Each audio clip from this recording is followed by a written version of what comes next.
Olá, olá, estamos aqui mais uma vez no Estúdio Chip 78, Histórias de SJC, dessa vez com um psicólogo clínico, São Paulino, marombado, bodybuilder, um cara incrível, sensacional, Lucas Bustamante. É um prazer te receber aqui, meu amigo. Se Pra- apresenta aí pro pessoal. Prazer é todo meu, gostei do marketing que foi feito aí. Curtiu? E a gente está aqui para falar um pouco de, principalmente, saúde mental voltado nos ambientes de trabalho, né? Com essa nova atualização, então eu tenho auxiliado bastante os empresários e as pessoas para entender um pouco o que fazer, como gerenciar, né? E aproveitando, me apresentando, sou psicólogo clínico e organizacional, então parte clínica, psicoterapia, atendo também, público adolescente, adulto, e faço essa assessoria psicossocial também para as empresas, né? Unindo aí a minha especialidade em avaliação psicológica, então através dos instrumentos eu consigo avaliar riscos psicossociais, vulnerabilidade do trabalho, estresse, os fatores que influenciam na dinâmica do trabalho, a gente consegue fornecer um relatório, um parecer abrangente aí. Legal, Lucas. E antes da gente se aprofundar mais nesse tema, conta um pouco da sua origem, o que que te levou a se tornar psicólogo, né? Você tá aí, pode-se dizer, talvez, né, nos primeiros anos aí da sua carreira, e conta pra gente um pouco. Tá? Eu nasci e criado aqui em São José dos Campos, né? Tive um período que eu fiquei em Taubaté para fazer a faculdade, depois eu voltei. São José é uma cidade com muitas oportunidades assim, de trabalho, de contatos, então acabei me firmando aqui. Fiz Unital, na Universidade de Taubaté, e onde que eu fui parar assim na psicologia? Eu sempre passei por profissionais da área desde criança. Então, quando criança eu tive dificuldade de fala, então eu fiz fono, algumas dificuldades em nível de aprendizagem, tanto é que eu recebi o diagnóstico de TDAH, transtorno de déficit de atenção. Então, sempre passei por fono, psicopedagoga, depois com psicólogo também, psicoterapia. Então, sempre transitei e vivenciei a minha própria transformação nesse meio e achei interessante trabalhar na área. E principalmente pela possibilidade, pela magnitude de tanto de área que tem dentro da psicologia, né? Você pode trabalhar com clínica, com empresas, como eu tenho feito, pode trabalhar com esporte, você pode trabalhar com perícia judicial, perícia psicológica, você pode trabalhar no trânsito. Então, assim, é muito bacana e na medida que às vezes você enjoa de uma área, você pode migrar para outra, se especializar em outra, porque eu nunca me vi fazendo só uma coisa pelo resto da vida. Então, e a psicologia abre essa possibilidade para mim. E quantos anos você tinha quando foi diagnosticado com Eu TDAH? tinha 11, 12 anos. Como foi pra você isso? Cara, no começo eu não entendi muito, né? Depois de um tempo, eu fui entender o porquê de alguns comportamentos, o porquê de algumas frustrações, dificuldades na escola e tudo mais. E hoje eu oriento pessoas com TDAH. Então, assim, tanto no conhecimento técnico, científico, da ciência psicológica, como também das minhas vivências. Sempre quando chega alguém com TDAH, eu falo, ó, estamos juntos. Passei por isso também. Às vezes passo, porque a gente convive eternamente com o transtorno, mas hoje ele não é mais uma pedra no meu caminho. Eu vivo com ele, tanto é que já faz 8 anos que eu não tomo mais nenhuma medicação para isso. Então, assim, é possível. Dá para você conseguir se reorganizar e conviver com o transtorno, seja ele qual for, seja o TDAH, seja qualquer outro transtorno, principalmente de humor, transtorno de personalidade. Com tratamento, com acolhimento, o indivíduo consegue aí voltar à funcionalidade. Que legal, cara, eu não sabia disso. E quando você foi diagnosticado, você chegou a se tratar de forma medicada, já de cara, ou Dedicado também, com psiquiatra e tudo mais. mas passou no psicólogo também? Passei no psicólogo. Sempre com esse trabalho contínuo. No começo foi mais com psicopedagoga, porque como Hum. estava afetando o pedagógico, a parte escolar, de desempenho, de concentração, então era psiquiatra com psicopedagoga. Então eu fazia atividades pedagógicas, pensar em técnicas de estudo, técnicas de memorização e tudo mais. E fui fazer psicoterapia com 15, 16 anos, que daí entra a adolescência, hormônio à flor da pele, tentar entender alguns aspectos. Então, psicoterapia eu faço desde os 15 e fiz psicopedagoga desde criança até mais ou menos uns 13, 14 anos. Entendi. E conta um pouquinho sobre. Eu sei que nem estava no script, né? Mas eu achei interessante a gente se aprofundar nisso, até para entender sua origem, entender onde você chegou. Mas, assim, você falou que foi diagnosticado ali com 12, 13 anos. Antes disso, como que era a sua vida? Quais eram as dificuldades que você enfrentava? Eu sempre fui muito hiperativo, sempre fui muito expansivo, tinha uma certa intolerância à frustração, às vezes na escola mesmo eu não conseguia acompanhar os colegas de sala, às vezes numa atividade, às vezes tinha que demorava um pouco para pegar, então às vezes eu vi eles avançando e eu ficava para trás, aí já gerava uma frustração, porque você se sente excluído, né? Quando você é criança, até mesmo no período da adolescência, você está aí buscando a sua identidade. E para isso é importante se pertencer a grupos. E eu não me sentia pertencente, porque eu estava atrasado. Atrasado em nível cognitivo e atrasado em nível social também. E aí isso foi gerando uma série de frustrações, uma série de problemas, e acabei, e aí junto com os meus pais, principalmente minha mãe, a gente foi investigar, né? Alguma coisa aí está acontecendo. E aí passei por todos os tratamentos, até as terapias possíveis. Faço psicoterapia até hoje, é muito importante. Inclusive, se você passa por um profissional que não faz terapia, fuja dele, porque, pensa, você lida com cargas pesadas o dia inteiro. Esse cara precisa fazer também para ele lidar com as deles, para ele ter condições de lidar com a do outro. E quando você começou o tratamento, ali com 12, 13 anos, você foi diagnosticado, a diferença que você percebeu foi imediata, levou um tempo? Ah, levou um tempo. Até eu me acostumar, até eu entender. E o próprio processo do desmame da medicação, porque começou sendo todo dia, né? Depois foi diminuindo e tudo mais, a ponto de assim, ó, a própria psiquiatra falando, Lucas, toma no dia que você sentir que o dia vai exigir mais de você. Então, pensando no contexto escolar, numa matéria que eu tinha mais dificuldade. Sempre tive mais dificuldade em exatas. Então, física, química, matemática, eu era bem biologia, eu era um pouco menos a parte de cérebro, olha que coisa. A parte de cérebro eu fixava tudo, fazia muito sentido para mim. Agora a planta, bioma, nossa, não guardava nada. Então, assim, dias que eu tinha matérias que exigiam mais de mim, uma concentração maior, porque eu tinha mais dificuldade, esses dias eu tomava dentro do processo de desmame que eu fiz. Dias que eu tinha, cara, literatura, história, geografia, que eram matérias que eu sempre gostei, sempre me mandei bem, já não tomava mais. E então aí eu fui me habituando a ficar funcional sem a medicação. Entende? Mas você está falando do desmame, né? Isso, Mas daí exatamente. você foi.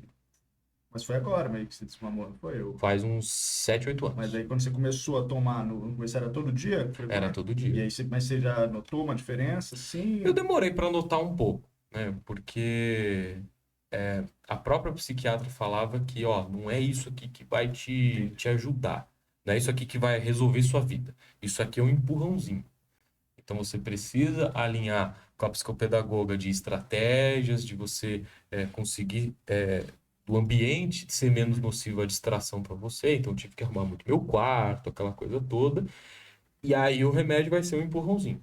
Então eu nunca tratei, até mesmo pela prática educativa da psiquiatra, nunca tratei como algo que ia me salvar. Era Entendi. sempre um empurrãozinho que eu tinha que fazer algum movimento, algum esforço. E que junto com a medicação ele ia.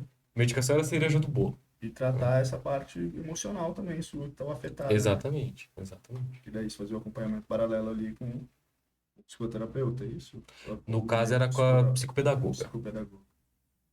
Legal, hein, cara. E hoje, você está com quantos anos aí de psicólogo? Hoje eu sou formado há 3 anos, estou com 25 anos, não sou tão velho assim, mas eu costumo Mas dizer não é tão que, novo. e também não tão novo, É, legal. costumo dizer que a psicologia é uma profissão que premia a idade, porque você vai ficando mais velho, vai ficando mais cascudo, mais experiente, mais resiliente em algumas situações da vida, e isso principalmente para a clínica é muito benéfico, muito traz muito material, traz muita bagagem para você conseguir orientar o outro indivíduo. Porque você também está vivendo o processo. Na sua vida, na sua análise, no seu desenvolvimento, nos seus relacionamentos, na sua família. Então, eu escutei isso do meu supervisor e fez todo sentido para mim. É uma profissão que premia a idade. Mas, em contrapartida, o fato de você ser jovem também tem outros benefícios, né? Tem, Talvez com não seja tão certeza. cansado de ouvir, às vezes, as mesmas coisas, Tem, com se certeza. conecta mais, às vezes, com o problema do paciente. Muitos pais, quando procuram para os filhos, adolescentes, optam por mim por ter a idade parecida, eventualmente alguns gostos parecidos, principalmente a galera do esporte e tudo mais. Então, ajuda a criar uma conexão. Às vezes, alguns mais velhos possuem uma certa resistência, mas se permite vivenciar o processo, ok. Quando eu era mais novo, recém-formado, eu enfrentei muito esse preconceito, esse estigma. E faz parte também, não me aborrecia. Mas hoje eu atendo pessoas de 40, 50, 60 anos. E ok, alguns deles ficam até tipo, caramba, um cara de 25 tem algo a me ensinar. E tem, e tem. Porque cada um tem uma história também. Então, é, com os mais jovens, às vezes rola aquela identificação, e com os mais velhos, às vezes aquela quebra do estigma, que é o que a gente vê bastante. E hoje, até aproveitando esse gancho, para falar um pouco, você está começando a adentrar na parte das empresas também, né? Isso. Fazer a parte, seria psicoterapia também dentro das empresas, o acompanhamento psicológico, né, as avaliações. Não, na verdade, já faz mais de anos que eu tenho feito esse trabalho com avaliação psicossocial, né? E aí são coisas diferentes. Avaliação psicossocial voltada ao trabalho, algumas funções, principalmente trabalho em altura, trabalho em espaço confinado, quem trabalha com eletricidade, para compor lá o PCMSO, que é o Programa Médico de Saúde, de Controle Médico de Saúde Ocupacional do Trabalhador, ele precisa passar por alguma bateria de exames. Então ele passa no clínico, ele afere pressão, todo aquele funcionário CLT, quando vai fazer a admissão ou o periódico, ele tem que passar por uma série de exames. Em alguma delas é obrigatório a avaliação psicossocial, que é basicamente avaliar a aptidão desse indivíduo para exercer essa função. Basicamente, a gente está prevenindo a morte dessa pessoa. Então, você pensa uma pessoa que vai trabalhar com eletricidade, ela tem nível de atenção muito baixo, isso pode gerar um problema, pode causar um acidente. Então, a gente tem que ser criterioso. Então, essa parte eu fiz como estagiário por muitos anos e depois de recém-formado eu voltei a trabalhar na área, porque por ter trabalhado muitos anos como estagiário, fiz bastante contato e aí voltei e estou fazendo isso até hoje. O que a gente incluiu agora, há mais ou menos um ano até aqui, é a análise de fatores de riscos psicossociais, que daí não é analisar o indivíduo, é avaliar o ambiente que esse indivíduo está inserido. Então, uma coisa é avaliar a aptidão do indivíduo para exercer a função, outra coisa é avaliar o ambiente que ele está inserido, e a queixa principal, a pergunta central que tem que ser feita é qual a probabilidade desse ambiente de trabalho ser nocivo à saúde mental dele. Então aí você tem que avaliar questões de sobrecarga, questões de comunicação, se tem uma cultura de feedback, se tem até uma subcarga, porque a gente fala muito da sobrecarga, então o indivíduo que está sobrecarregado de serviço. Mas a subcarga também é um problema, porque se você deixar uma pessoa ociosa, né, no ambiente de trabalho, sem função, isso pode gerar um problema também na autoestima da pessoa, na dinâmica do trabalho e tudo mais. Então a gente avalia esses fatores de riscos e como isso afeta os trabalhadores, os colaboradores. E você falou que você, durante o estágio mesmo, você já meio que foi para essa área.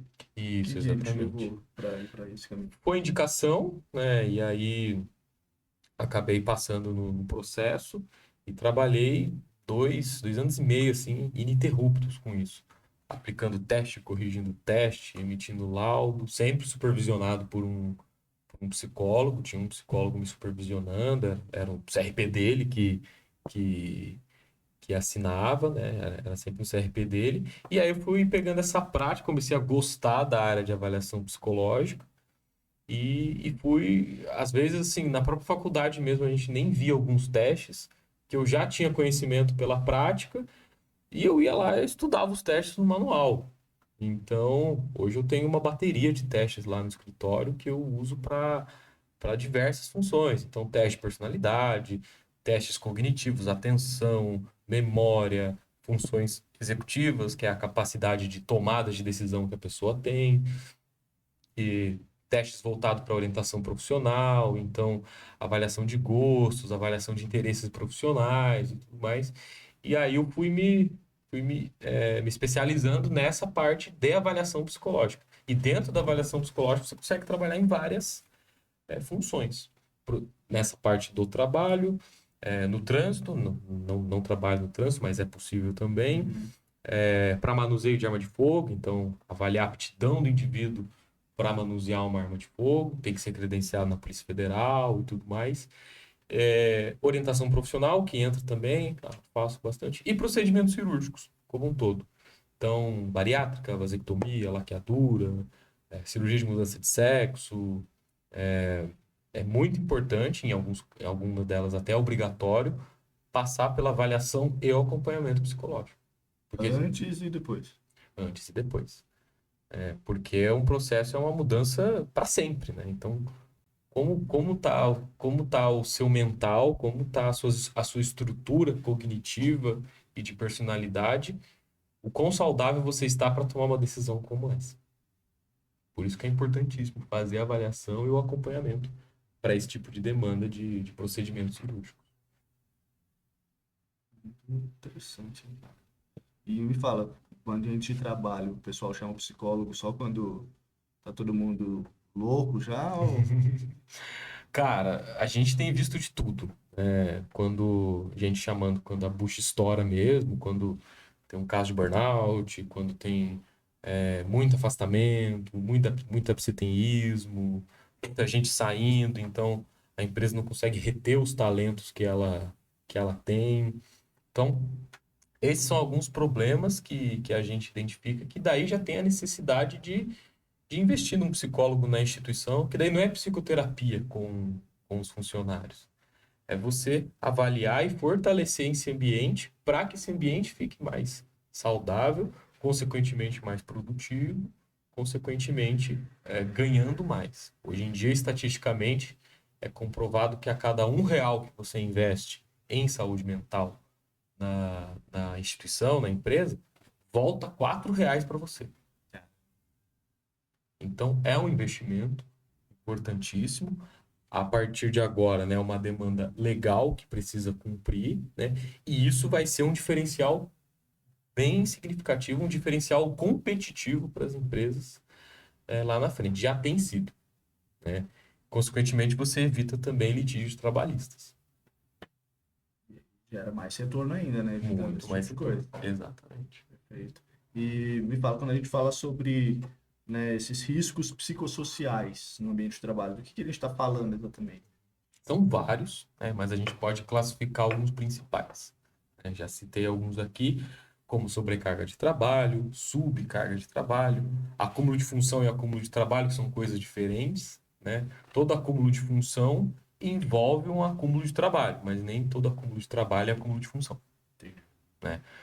Então, dificuldades de comunicação, se a empresa não tem uma cultura de feedback, se a liderança não é muito bem vista, se não confiam na liderança, tudo isso se enquadra como risco psicossocial, né? Então, até mesmo na parte física, vamos pensar assim, até quanto o indivíduo está exposto a correr um risco de acidente, isso gera uma questão psicológica séria, né? Do cara não se sentir seguro, né? Não se sentir pertencente a um espaço. Senso de pertencimento é considerado um risco psicossocial, o indivíduo não se sentir pertencente ao ambiente, pertencente ao espaço, né?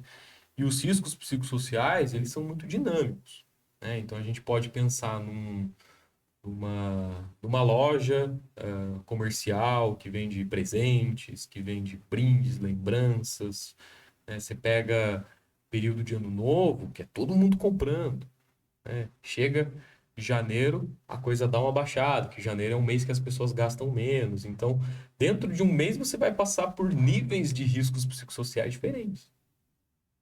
Por isso a necessidade de avaliar regularmente, né?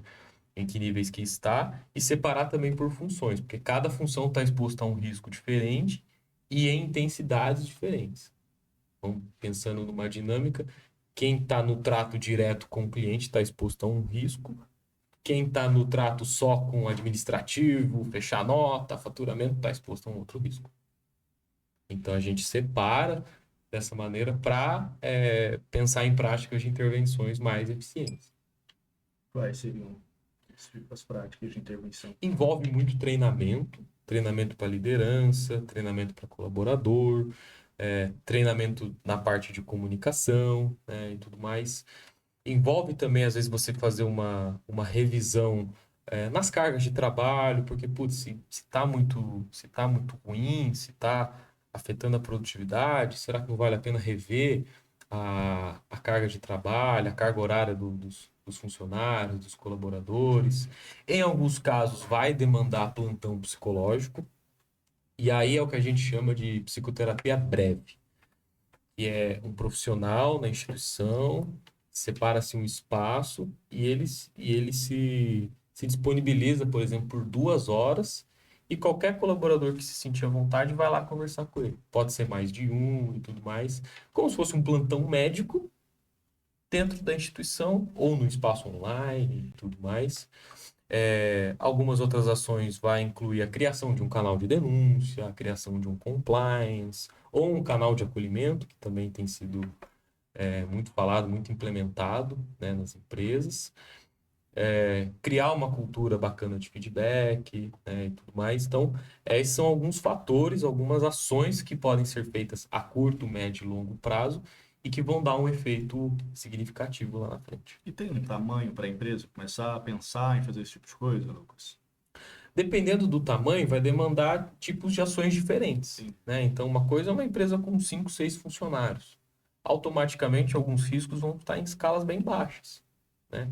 Agora, uma equipe com 100, 150, 200, 500 funcionários, aí a coisa é mais robusta mesmo. Não tem jeito.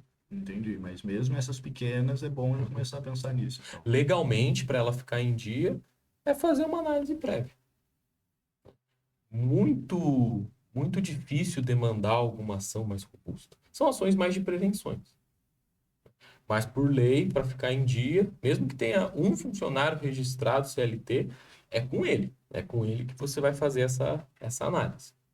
Se ele já está há uns 6 meses na empresa, por exemplo, já consegue coletar algumas informações importantes e deixar em dia. Deixa em dia lá no PGR e fica tudo certo. Mas se você fala por lei, hoje existe uma lei, então, para a Isso, obrigatoriedade de ter esse acompanhamento. exatamente. Independente de quantos funcionários você tem. Independente. Se já tem um registrado CLT, já precisa ser feito pelo menos esse levantamento prévio, né? O que aconteceu? 27 de agosto de 24, o Ministério do Trabalho entendeu que, ó, gente, o país está sofrendo com uma série de afastamentos por questões de saúde mental. É a terceira causa dos maiores afastamentos, questões de saúde mental como um todo. Então, assim, tem um vácuo aqui, tem uma demanda a ser trabalhada e que a gente precisa, e aí vem o ponto, não multar as empresas por multar. Como a gente ajuda o colaborador e cria mecanismos para a empresa também avaliar, monitorar e evitar problemas no futuro. Porque nenhuma empresa quer um funcionário afastado, né? Porque ele gera custo, ele gera uma série de dinâmicas. Pensa num funcionário muito importante para a empresa, um gerente, um líder, esse cara afastado, ele pode gerar um problema na dinâmica do dia a dia. Então não é interessante para nenhuma empresa ter um funcionário afastado.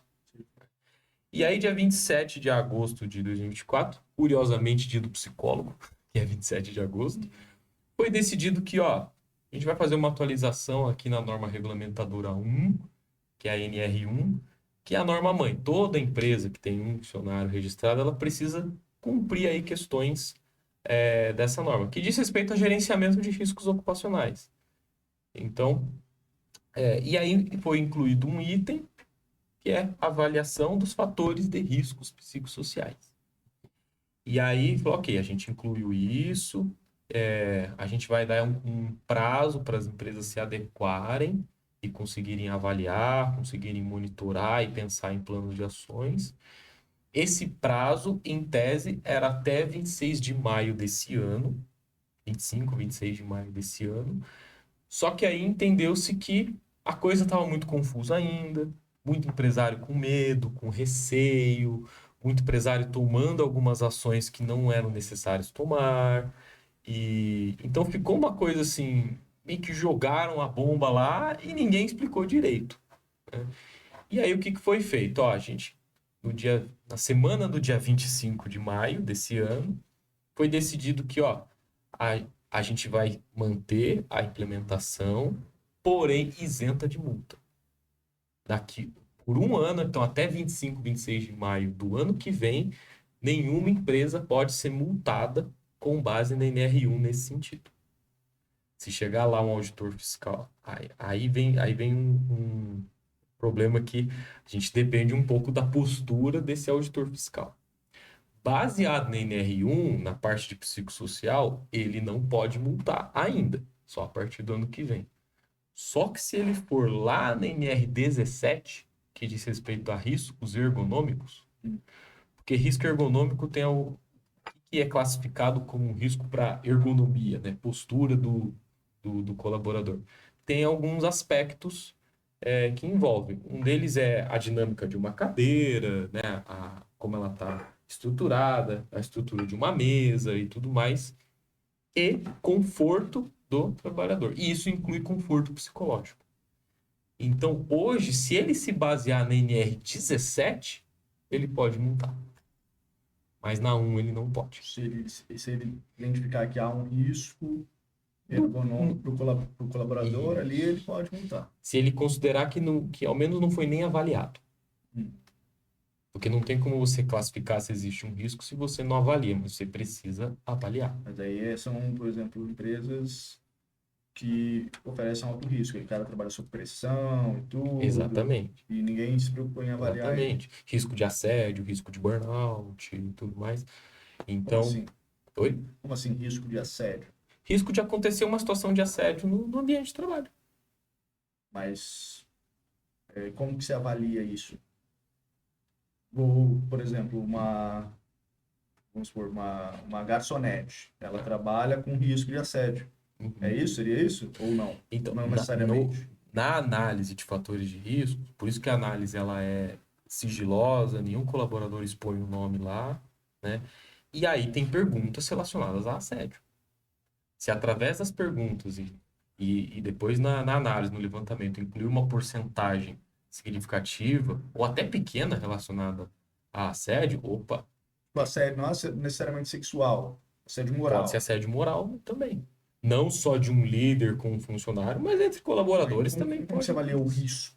Sim, Existe a possibilidade de acontecer, você está lidando com pessoas, né? Principalmente assédio moral, que a coisa ela é um pouco ampla, né? Muita coisa pode se enquadrar em assédio moral. Por exemplo, corrigir um colaborador na frente de todo mundo, constrangendo essa pessoa, pode se enquadrar em assédio moral. Então, de certa forma, está todo mundo exposto a esse risco porque está lidando com pessoas, né? Às vezes o que é assédio moral para mim não é para você. Então, às vezes eu tive alguma postura que você não gostou e aí isso pode dar um problema no futuro. Se a empresa não tem uma estrutura de comunicação e tudo mais, isso pode se enquadrar e gerar um problema no futuro. Então, de certa forma, todo ambiente está exposto a esse tipo de risco. No levantamento, a gente vai ver a porcentagem. Se já teve uma situação, se está numa porcentagem significativa, aí tem que ver se tem uma CIPA e tudo mais. Então, você não colocar isso, por exemplo, risco nulo de assédio, e acontecer uma situação, você pode ter sérios problemas. no caso, dono da empresa. Exatamente. Ele falou que o risco de assédio é nulo. E aí aconteceu. Aconteceu. Um funcionário alegou assédio moral. Não necessariamente contra o dono, mas com um colega e tudo mais. Tem que refletir, por exemplo, putz, eu dou feedback para os meus funcionários? É. Sim. Então tem um pouquinho de risco ali. Exatamente. Eu Então, por exemplo, trabalho com algo algo que é caloroso, assim, às vezes, né? Que mexe com a emoção, às vezes, aí já é só mais um pontinho, é isso? Exatamente. Tudo isso compõe a análise. Então, numa ação judicial lá na frente, e já tem ações judiciais na Justiça do Trabalho, já tem muito juiz julgando com base na NR1, né, mesmo ainda isento de multa, mas existe já o entendimento que está todo mundo exposto a esse risco. Então, você conseguindo comprovar que você fez um levantamento, que você auxiliou esse colaborador, que você fez uma investigação interna, uma questão de assédio, por exemplo, você fez uma investigação interna, que você afastou a suposta vítima ou o suposto vítima do suposto assediador, mas você comprovando que você fez essas ações, isso no termo até jurídico é prova positiva. Entendi. Então, uma prova de que você fez alguma coisa para conter esse dano. Se não tem nada de assédio no PGR e acontecer, putz, eles vão pegar aí. Pelo menos é o que a gente tem visto. Né? Principalmente, né, teve concurso para auditor fiscal no trabalho. Entraram aí, acho que 800, 900 novos auditores fiscais. Então, o recado é que a fiscalização vai acontecer. De certa forma. Não sei, você conhece algum empresário que passou por uma auditoria fiscal do trabalho? Eu também não, mas a gente não é bom não contar com isso. E também, como você disse, ainda não começou de fato, né? Exatamente. Então, é aquilo, né? As pessoas às vezes vão só acompanhando, mapeando. Existe Mas você não acha que você como profissional, não existe também uma subjetividade na avaliação desse quesito? Total. E isso não é um risco? Porque, por exemplo, vigilância sanitária, algo mais palpável, né? Sim.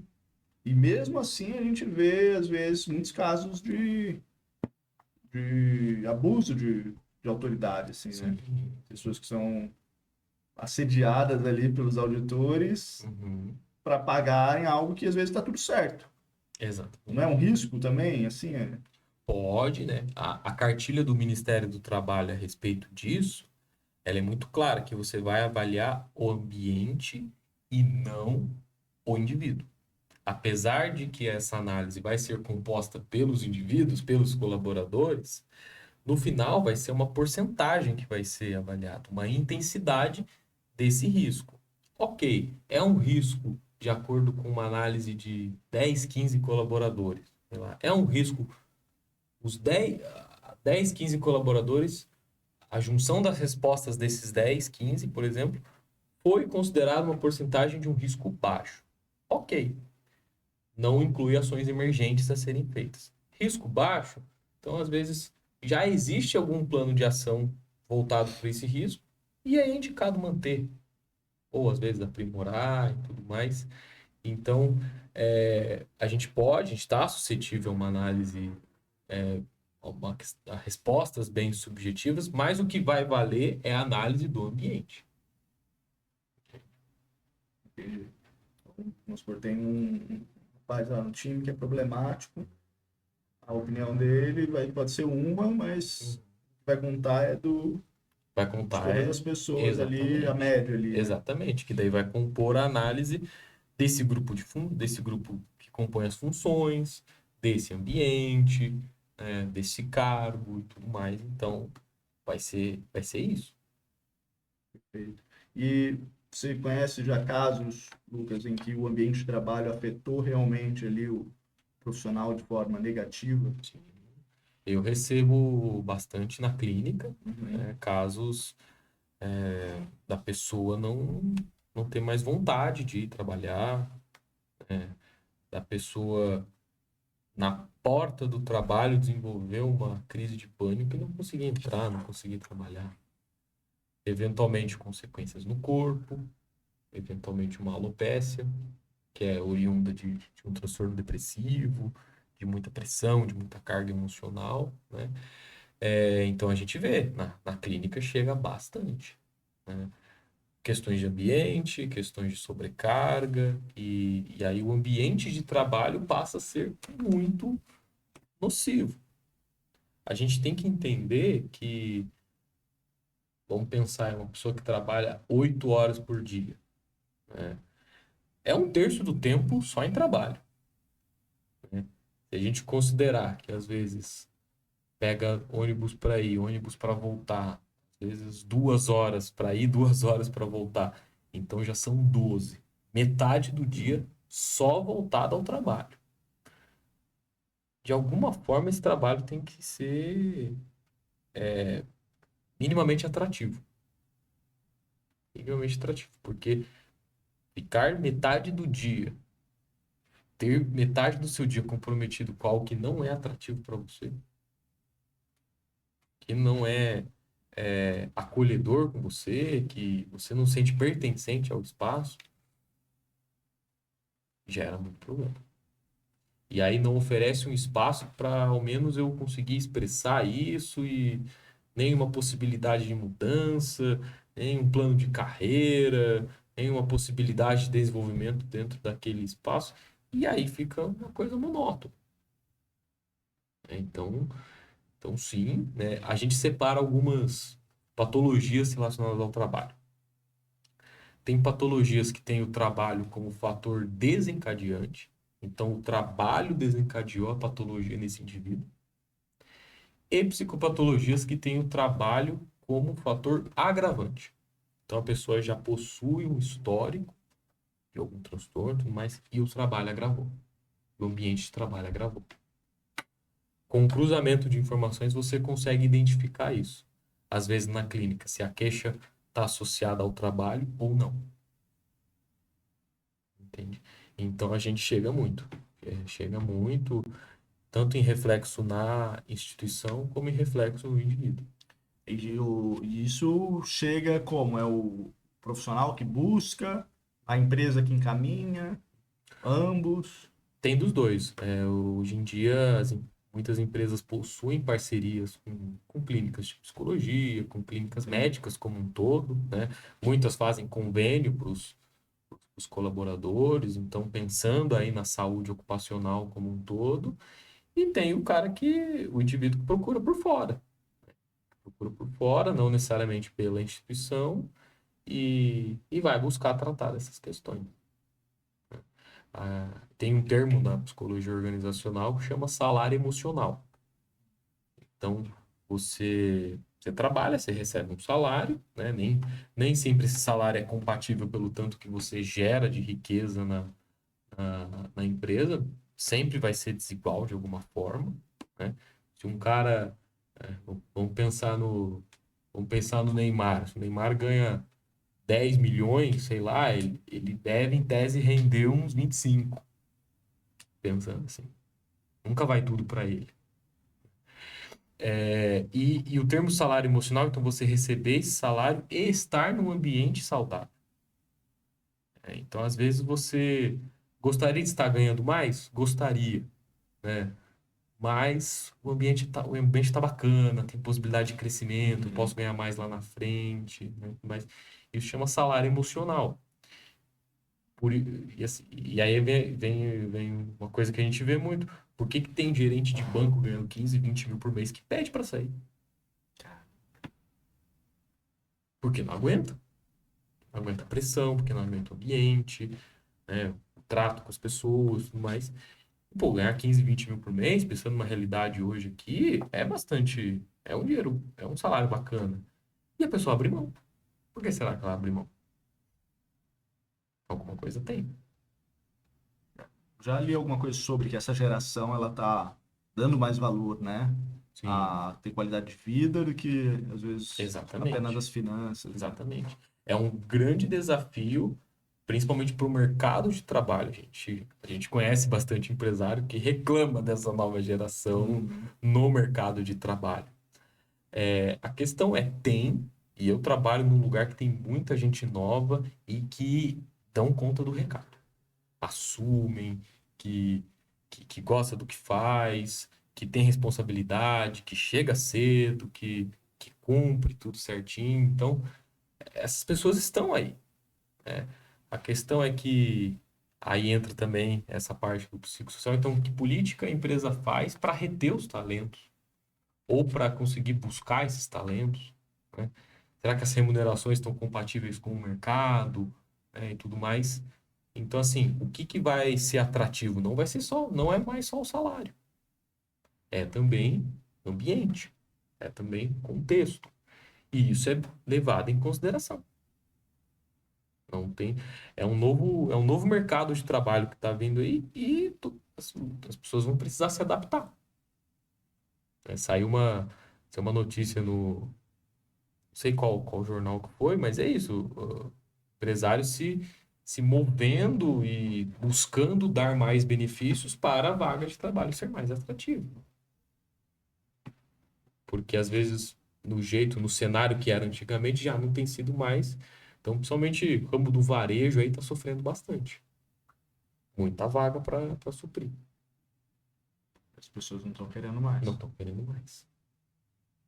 Nossa, o pessoal que trabalha em shopping sofre, né, cara? Bastante. Perde sábado, perde domingo, trabalha ali às vezes 10, 12 horas, né? Não, e você pega período Dia das Crianças, Dia das Mães, Dia dos Pais, Natal, E é o que você falou Páscoa. também, pô, a pessoa tá vendo ali, às vezes, vendeu 50 mil, 100 mil e recebeu dois bombons ali Obrigado, de hein? gasto, dois Você é tapinhas nas importante. costas. Se Exatamente. sente desvalorizado, né? Às vezes tá ganhando até bem, né? Mas, assim, em relação a outros Proporcionalmente, né? trabalhos e tudo, mas a pessoa acaba se sentindo e fora aquele. Exatamente. Aí inclui o quê? Isso também é risco psicossocial, isso se enquadra como risco psicossocial, e aí o que que vem? Você criar políticas de reconhecimento, não só o financeiro. Financeiro importante também, mas política pro funcionário, pro colaborador se sentir reconhecido com a função que ele exerce. Esse é um pouco de RH também, não é, Sim, Lucas? sim. A gente trabalha muito em conjunto com o RH. Entendi. Com o RH. Ou em empresas que não têm RH, vocês atuam Exatamente. mais diretamente ali fazendo essa avaliação. Exatamente. Muita empresa hoje está terceirizando a parte do RH. Mas aí você precisa criar esses programas ou você só indica que seria necessário? Indico a necessidade de criar e oriento. Oriento na criação, sempre sugiro uma avaliação periódica 4, 6 meses depois para a gente conseguir ver os efeitos dos resultados das implementações. E essas orientações geralmente elas são como, Lucas? Assim, tem uma receita de bolo aí das orientações ou é algo mais personalizado É, da é empresa? muito voltado para a realidade da empresa. Entendi. Voltado para a realidade da empresa. E aí a gente fica junto, a gente vai orientando, vai dando esse suporte. Por isso que eu gosto do termo assessoria psicossocial. Porque é um suporte, é uma assessoria que dá para a empresa, para o RH, para os líderes. E a gente tem visto também, algo importante a se falar, a tendência é que daqui a uns 5 anos a gente veja uma escassez de líderes. Por que isso? Pouca gente Eu querendo vi alguma assumir, coisa sobre isso aí pouca mesmo. gente querendo assumir esse papel. Devido à alta responsabilidade e tudo Pressão. mais. Exatamente. Então vai ser cada vez mais importante formar líderes. Formar líderes, capacitar, nem sempre, às vezes, buscar alguém de fora, às vezes ver potencial de desenvolver alguém de dentro, alguém que está lá no dia a dia, batalhando, né? E então a tendência é que a gente veja aí uns 5, 10 anos uma escassez. Porque os novos não estão querendo assumir essa responsabilidade. Então vai ficar um vácuo. Então vai ser mais importante ainda reter e formar. Formar investir em treinamento e capacitação para líder. Não vai, Senão vai ser uma escassez vai forte. quebrar ali, né? Da mesma forma, a tendência é que falte profissionais de saúde mental pelo aumento de demanda. A tendência é que falte profissionais. Muito doido no mundo, cada vez mais. Exatamente. Em relação à NR1, o que ela significa exatamente? O que é essa sigla? Uhum. E. Norma regulamentadora. Ah, Então tem mais de entendi. 30, né? NR10, por exemplo, é sobre trabalho em eletricidade. NR33 ou 35, se eu não me engano, diz respeito a trabalho em altura, trabalho em espaço confinado. Então, cada norma regulamentadora, NR, diz respeito a um risco, a uma demanda que cada colaborador está inserido e exposto. NR17, que eu te falei, ergonômico. Entendi. As Ergonômico. NR, então, essas NRs estão dentro de uma determinada lei, é isso? Isso, exatamente. E diz respeito à segurança ocupacional. Perfeito, perfeito. E muitos empresários hoje eles veem a parte do investimento ali na avaliação de risco psicossocial e tudo como um custo, né? Como fazer ele entender que isso é um investimento, Lucas?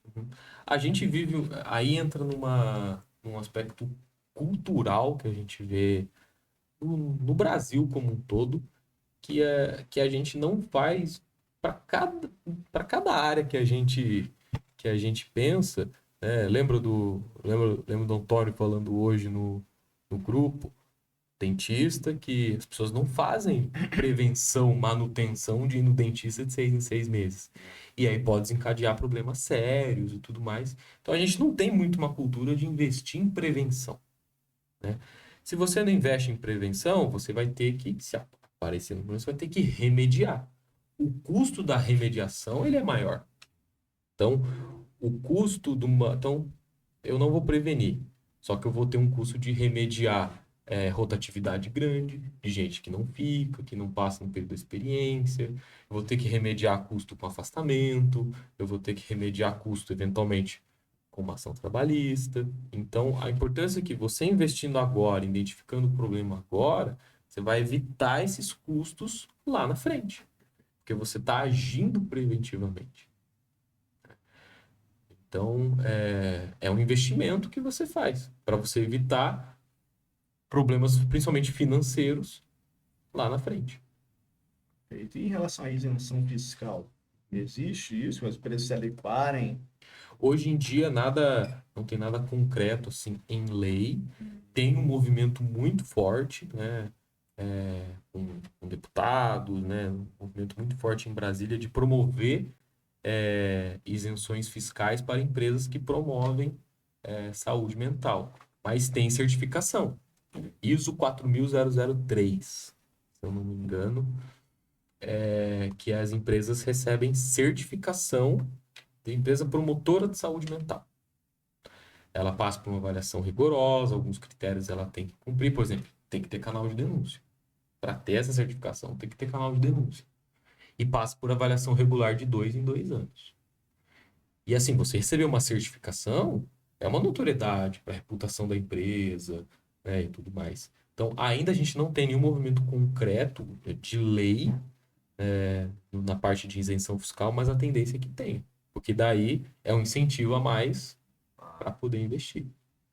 Já tem movimentos, já tem projetos de leis nesse sentido, mas nada ainda cravado, sancionado, mas a tendência é que tem. O simples fato de ter essa alteração na NR1 é uma porta de entrada para várias outras mudanças que a gente vai sofrer aí ao longo dos anos. Vai passar ao longo dos anos. Porque é um problema visível. E saúde mental tem sido um custo para as empresas. Eu imagino que, por ser um custo para as empresas, acaba sendo para o governo também, né? Total, total. Para o Porque, INSS, com exato. afastamento, tudo mais, para todo mundo. A OMS já falou, saúde mental custa 1 trilhão ao ano. Problemas oriundos de saúde mental por ano custa 1 trilhão.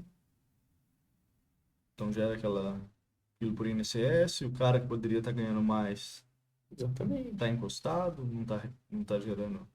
Exatamente. Porque qual que é o... até pensando numa... Que muita gente me pergunta, né? Mas qual a diferença de um trabalho clínico para um trabalho organizacional? Né? Pensando no indivíduo. O trabalho clínico é a política do acolhimento. Então você recebe a demanda, acolhe, orienta, inicia um processo de psicoterapia. No indivíduo, na organização, querendo ou não, é fazer ele se tornar funcional de novo, porque doente ele não produz. Infelizmente é isso. Parece uma lógica fria, mas é isso. Porque doente, né, ansioso, com depressão, com burnout, ele não produz. E gera impacto. Então, sim, deixa de. Tem o custo do afastamento, por exemplo, e uma organização está deixando de arrecadar. Que às vezes deixa de gerar mais empregos e tudo mais. É um efeito bola de neve que as pessoas não têm ideia. Existe realmente uma lógica por trás disso. Então, né? Existe. Não é só simplesmente uma lei que vai beneficiar os psicólogos. Vai É, beneficiar todo mundo. não, e tanto é que a norma, é um erro da norma, ela não especifica quem deve fazer esse inventário. Como assim? Ela não obriga. Não está escrito lá, tem que ser um psicólogo para fazer. Sério? Então isso abre espaço para gente que não é do ramo querer se meter Aí o coach lá. e fazer algo mal feito. Né? Um técnico de segurança do trabalho, se ele tem a aptidão, se ele se capacita, ele pode fazer. Entendi. Né? É igual o contador também. Eu posso Exa- fazer meu imposto de renda sozinho. Exatamente. Mas daí Mas você a vai chance de eu me arriscar? ferrar é bem Vai maior. arriscar uma malha fina aí, o leão da Receita Federal batendo na tua porta. Não dá. Então é isso. Né? Perfeito sua linha de raciocínio. Então a norma ela não especifica quem deve fazer. E a forma como ela foi vendida num primeiro momento foi muito assustadora para o empresário. Porque daí ele pensa, é mais ação trabalhista, é mais custo, é honorário com o advogado. Cara, eu não vou dar Na conta. verdade, é o contrário. Na verdade, é para ajudar. Se ele É fizer um, isso, talvez ele é um minimize mecanismo, o risco é um de mecanismo para trabalhista. você prevenir. Porque eu não quero ter esse problema no futuro. Só que foi vendido de uma maneira muito amedrontadora. E aí, muito empresário ficou receoso. Putz, mais um, né? Mais um empecilho, mais uma corda no pescoço do empresário. Muito esclarecedor, E né, essa não é. informação. Poxa. Realmente, eu confesso que sou um dos que pensava dessa forma. Era mais coisa, eu tenho que cumprir. Porque a gente vive num contexto que, infelizmente, o empresário é visto como um vilão. E não é. Não é. Ele. Né, você pega a média aí até do que fica pro empresário, às vezes, de prolabore. Tem empresário ganhando menos do que o funcionário dele. Do que fica para ele mesmo. Né? Quando faz o cálculo, prolabore, que ganha menos do que o funcionário dele. Ou às vezes equiparado. Né? Então ele não é vilão. Ele também está vendendo a força de trabalho dele e tirando um retorno relativamente baixo do que ele produz, do que ele gera. Né? Então ele também é vítima nessa história toda. E isso vem para ajudar. Ó, para você não sofrer com uma demanda real que está acontecendo nas empresas, né? Teve uma rede grande do varejo que ela foi condenada em 5 milhões numa ação coletiva dos colaboradores alegando assédio moral. Quebrou.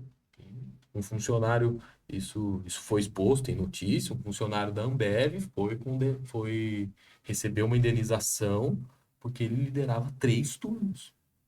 Que isso? Teve burnout? Como que lidera 3 turnos? Não sei. O Não sei, Júlio, que é o pai do Chris. Vou trazer esse cara aqui, porque. Mas sabe, não aguentou. Não aguentou. Então, assim, tá acontecendo.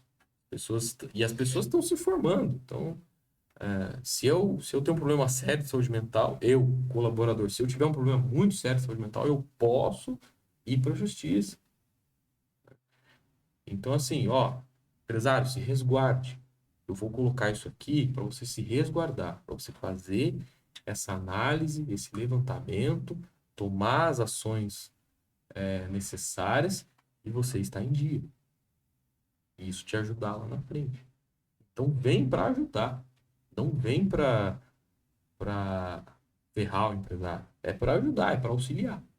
É um mecanismo, é você ter uma ferramenta palpável e para você ficar seguro. Legal.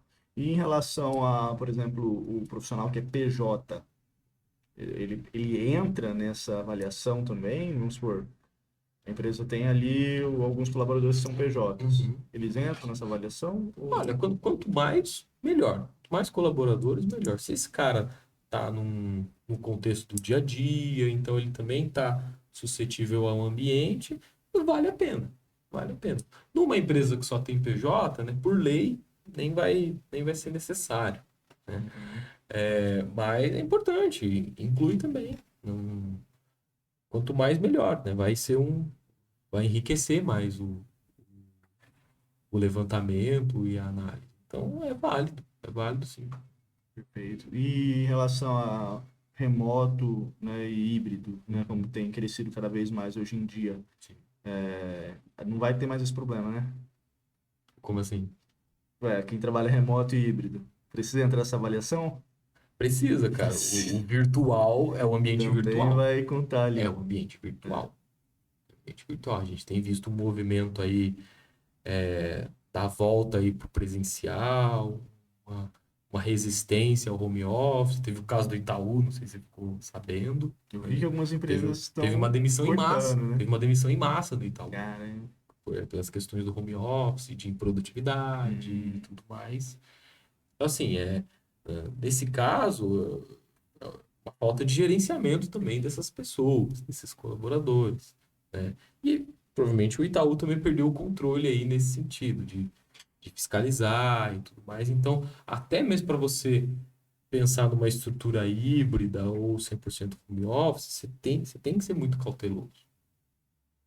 Tem que ser muito cauteloso para você evitar problemas no futuro.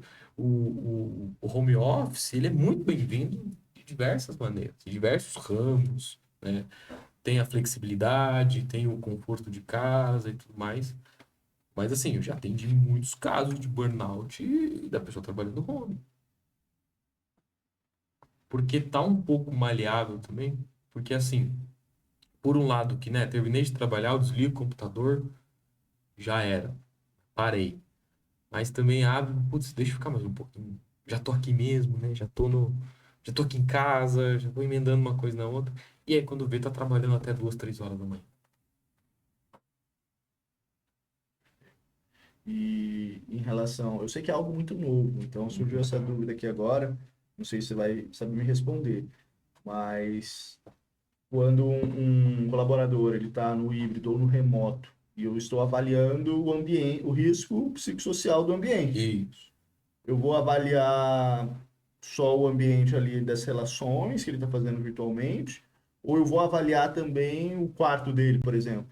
É o ambiente das relações. O ambiente das relações, né? As reuniões, isso isso entra na análise e o que que ele faz no trabalho também.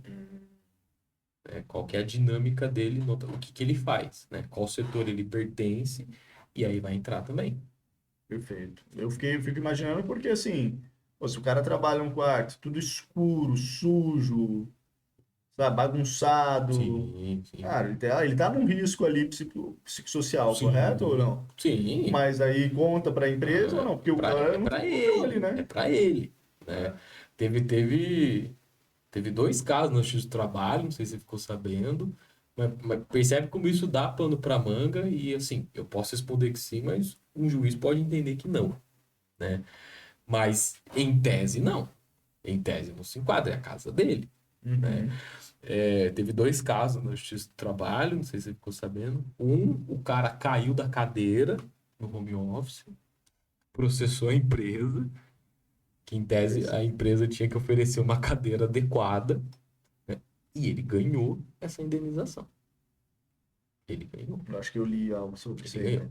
Teve um outro, o cara no home office levou uma mordida do cachorro dele, e aí ele alegou que a empresa tinha que ensinar tratos com os animais. Esse cara perdeu a ação. O juiz deve ter olhado e falado, pelo amor de Esse Deus, cara tá de gente. brincadeira, né? É Exatamente. muito aproveitador, né? Às vezes a situação. Ah, Exata, vou pôr no pau. Putz. exatamente. A minha pergunta foi até em relação a isso, porque eu já tinha ouvido alguns outros casos assim, porque de fato, cadeira, o equipamento para o cara trabalhar, mesinha, é meio que obrigatório a empresa fornecer, né? Quando o profissional é Sim. CLT e tudo. Em alguns lugares na Europa, isso é muito comum. Se eu sou admitido numa empresa lá, a empresa manda uma cadeira específica para mim, principalmente, tá, beleza, porque é Até com... computador, né? As coisas. Exatamente, exatamente. Então, é, em alguns lugares existe essa cautela, e aí é um investimento a mais que você faz. Se você quiser se resguardar, né, poxa, vale a pena. Aí, mas aí vem a questão dos custos também, a carga tributária para a empresa, ela é complicada, custo de contratação, né? Se um funcionário ele recebe 2.000 por mês, ele custa uns 5, né? Com INSS, tira todos os impostos, então é custo. Eu entendo o empresário que vê tudo como um custo, porque de fato é. Mas entender a importância de investir nisso, esse tem sido o grande desafio. E no seu caso, Lucas, como que você busca conversar com os empresários quando você Uhum. vai explicar para eles a necessidade disso? Uhum. Hoje você atende mais pessoal de convênio ou você atende particular, digamos assim, também? Os dois, Os ainda dois. tendo, ainda separa dois períodos para atender convênios, né? E atendo particular também. É, o, eu tento sempre mostrar o que ele pode ganhar com isso. O que ele pode ganhar e o que ele pode evitar com isso. Então, e a gente encontra, né? A gente que lida com o cliente, a gente encontra de tudo. A gente vai encontrar aquele que só quer o documento assinado mesmo para estar em dia e tudo mais. E tem aquele que vai usar isso como uma porta de entrada para ser mais competitivo, para reter mais os talentos, para fortalecer a produtividade, fortalecer a cultura organizacional e tudo mais. Então, é mostrar para ele o universo que isso pode oferecer e os benefícios, que começa com o diagnóstico organizacional. Excelente.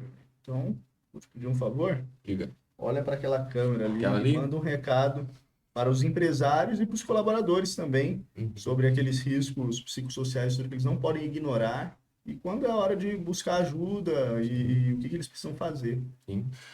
O que eu diria para o empresário é se atente a essas questões. A gente tem visto, tanto em números como também em vivência, né? Se você fizer uma breve levantamento, conversar com algum empresário colega, certamente vai ter alguém que teve algum funcionário com afastamento por questões de saúde mental. Então, não deixe para depois, não deixe eventualmente uma ação trabalhista chegar, não deixe um problema muito sério acontecer. Comece por esse levantamento, faça esse diagnóstico de riscos psicossociais, que você vai ter uma, uma visão, um olhar muito palpável e muito direto do que precisa ser feito para evitar problemas maiores. E para os colaboradores, eu diria, né, e aí para todos os indivíduos também, empresários que querem, que desejam fazer um processo de psicoterapia também, não tenham receio de buscar ajuda, reconheça os sinais, reconheça a sobrecarga, reconheça seus limites, que é essencial para você conseguir produzir mais, ter mais performance, e, para encerrar assim, nessa ideia,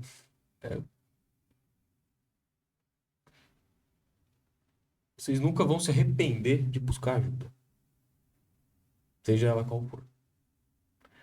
Buscar ajuda não é sinal de fraqueza, é sinal até de que você foi forte o suficiente, você aguentou o suficiente.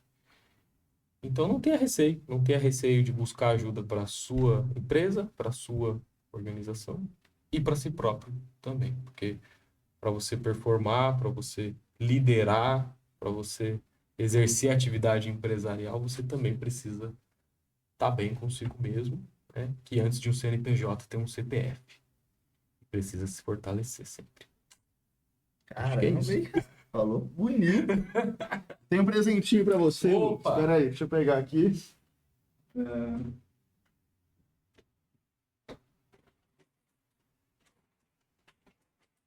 sei que você é fitness, mas Ah, tem que quebrar aí a dieta qualquer dia. muito obrigado. Eu que agradeço Quebrarei com gosto. pela sua querido. presença, pela conversa. Obrigado pela Foi legal oportunidade. demais, cara. E esclareceu muitas dúvidas. Eu tenho certeza que vai esclarecer as dúvidas de muitas pessoas também. Espero que tenha sido útil, espero que tenha sido Eu gostei bastante da conversa, Eu né? também. Toda vez que eu converso com o Otávio, gente, a gente fica, se deixar, a gente fica horas conversando, então seria uma coisa, acredito que tenha sido muito leve, muito tranquilo de ser feito, porque a gente tem uma sinergia legal, né? E espero que para você, que telespectador, que esteja ouvindo, que faça sentido para você, que de alguma forma você saia com algum aprendizado aqui desse podcast, desse bate-papo. Aí, amigo. Tem mais algum ponto que você gostaria de falar? Você acha que ficou faltando? Não, com tudo que a gente alinhou foi isso mesmo. Minhas redes, né? Meu Instagram, Bustamante Psi, vira e mexe tem conteúdos voltados para a área de saúde mental, principalmente saúde mental organizacional, nas empresas, nas instituições. Então, podem seguir lá, tem meu link. De lá já tem meu LinkedIn, já tem os meus outros contatos e se fizer sentido, quem quiser entrar em contato, estou super à disposição. Excelente. É isso aí, então. Vamos nos pedindo aqui. Muito obrigado, né? Você que está nos assistindo depois, né? Aí da gravação. E faça a NR1. Você que é empresário, tem sua empresa, você que é colaborador, não brinca com a saúde mental também. E é coisa séria, gente. Vamos cuidar aí, porque saúde em primeiro lugar, principalmente na mente. É isso aí. Valeu! E aí, meu amigo? Deixa eu pausar a gravação aqui, para a gente poder falar besteira.